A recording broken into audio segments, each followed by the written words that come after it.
Within the Pokemon community, there's a set of self-imposed rules you can add to the games to make them more challenging, called a Pokemon Nuzlocke. You can only catch the first Pokemon you run into per route. If a Pokemon faints, it dies, and you can't use it anymore. And you have to nickname your Pokemon to get more attached to them. That means if you aren't careful, you can technically lose a Pokemon game under those conditions. I've wanted to do a Nuzlocke for the longest time. I've started a couple in the past, but never actually got to finish any because busy. But today's the day that all changes. I decided to make a video on my first full attempt at a Pokemon Ruby Nuzlocke. Let's see how it went.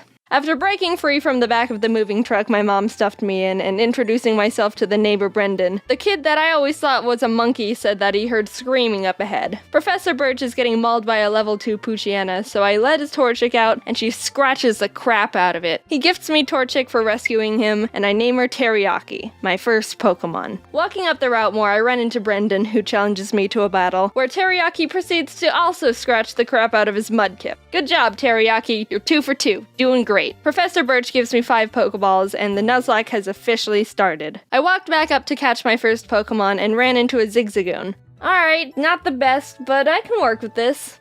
You know, I think we're gonna have a really awesome adventure. Dude! So Teriyaki one-shotted Zigzagoon with a critical hit scratch, but whatever. Contain your murder a little bit, alright, guy? Route 102 is right around the corner, and that's where I was able to catch Corn the Seedot. Look at us, couple of friends ready to take on the Hoenn region together. After watching the weird kid Wally struggle to catch his first Pokemon, I continued on to Route 104 and found a little Talo in the grass. Aggressive and screams and hungry? Oh yeah, I know your name. In Petalburg Forest, a Team Magma grunt jumps some random professor, so Ari and Teriyaki peck his eyes out. Oh, hello, Shroomish. I'm gonna name you Onion. I make it to Rustboro, and while getting ready to take on Roxanne's gym, Teriyaki kills another Zigzagoon I was about to catch. What's your problem with Zigzagoons, dude? But it turned out alright, because she also ended up evolving. Onion was able to destroy Roxanne with ease, and we got our first gym badge. Exiting the gym, we catch a glance that Team Magma is up to no good again. Something about the scorching earth or something. And this old man exclaims that they stole his Pico. Here's your dog. Also, you're coming with me. The mayor thanks me by turning me into his errand boy, and I arrive in Dewford to give a letter to Stephen. Alright, what do we got? Ugh. Okay, chomps. After finding Steven, it was time to take on Brawly, the next gym leader. Ari's a stone-cold killer and easily earned MVP in that fight. Things were going well, 2 badges in, and the team is looking good. On my way to the next city, I caught a tentacle on the beach. Squidward. And after beating Team Magma and Brendan again in Slateport, it was time again to get ready for the gym battle with Watson. But as I was fighting some trainers, Chomps the Mawile got electrocuted a bit too hard and was killed. Jaden, let's battle. I want to show you how strong I am. Okay. Ari, this is an electric gym. You're not allowed to fight in here, so you can just wait outside. While battling the gym trainers, Onion evolved into Breloom, and together with Teriyaki, they were able to get another victory. Now we were riding high. 3 gym badges in and no main casualties. With our massive confidence, we decided to take on the Windstrait family's challenge of beating all their family members. I had Squidward out front to get him some experience, but we ran into some troubles with Grandma. Oh god, it's gonna do a high jump kick. We can take him out, but I need a clean switch first.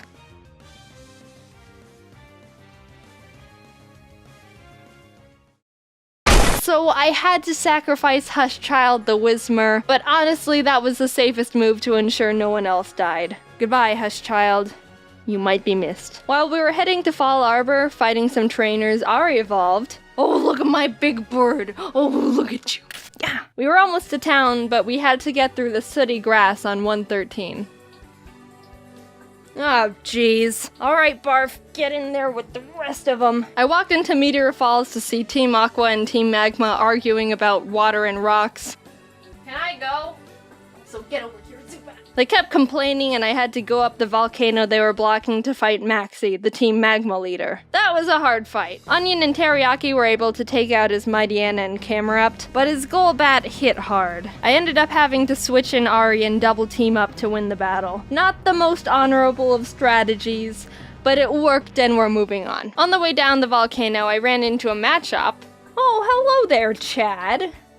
What? You're a female? Did I stutter? We arrived in Level Ridge Town and started getting through Flannery's gym. During that time, Squidward was almost killed by a Fury swiping Kecleon. Fury swipes.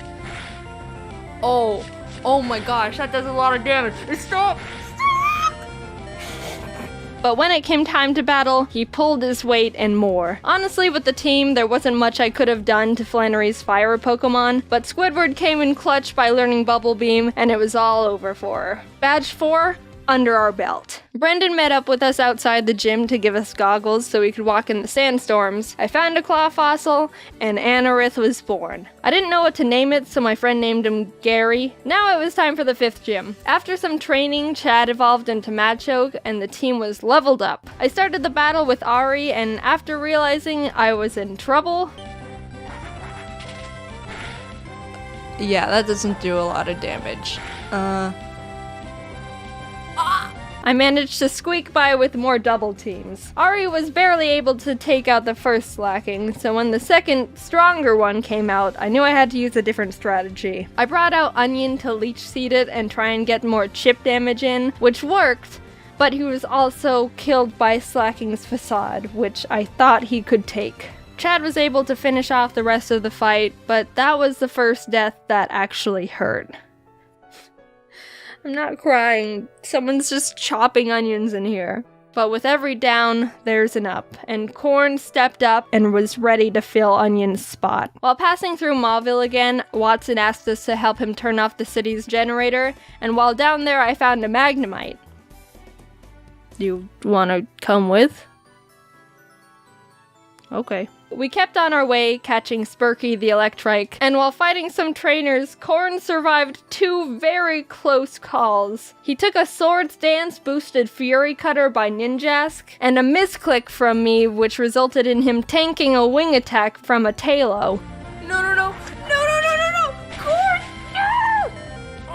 Oh. Dude, Corn, I'm so sorry. You're such a trooper. Good news is Squidward evolved while training, so that's neat. We arrived in Fortree City, and this was a gym I was really nervous about. Not only did we not have a good team to take on a flying-type gym, but Winona's Altaria is notorious for sweeping teams if she sets up too many dragon dances. I went to the grass to train up the team, and the worst happened. Corn was killed by Pin Missile from a Zigzagoon. Wait, no. Stop,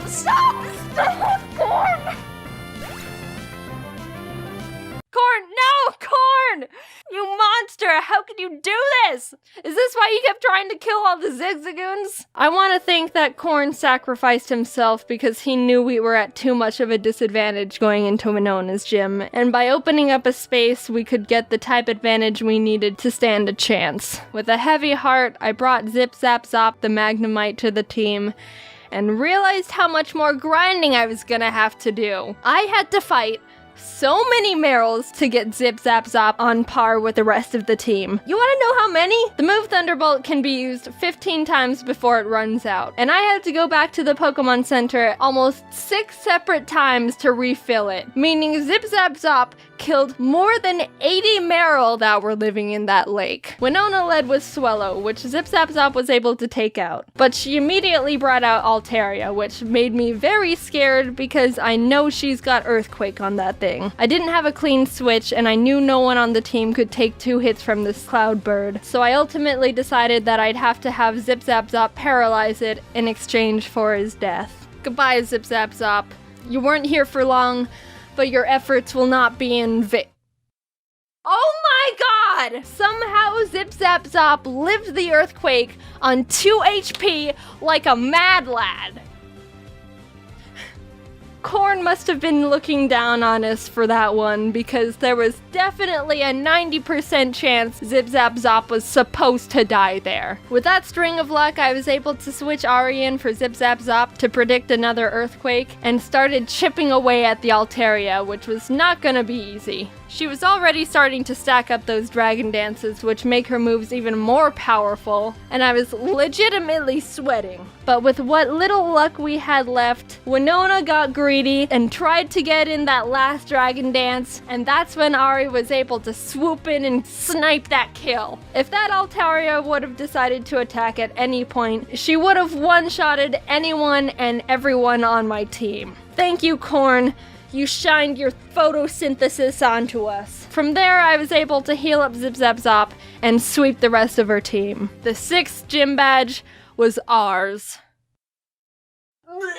Outside the Safari Zone, I found a Duskull I was able to catch. I tried to have Gary on the team since resurrecting him from the dirt, but he honestly has like no moves that do damage, so I decided to replace him with Sin. We arrived in Lily Cove and I tried fishing on the beach for a Pokemon, but Chad punched the Whalmer I reeled up too hard and killed it. We stormed Team Magma's base, and while trying to get the Master Ball they've got on the ground, an Electrode exploded and almost killed Chad, which was uncalled for. After beating their admin, they escaped into a submarine, and I went on to fight the next gym. Tate and Liza were the first double battle gym leaders, and I didn't realize until too late that I was just a tad underleveled for them. They don't have any more than 2 Pokemon, so I think we should be okay. 42?!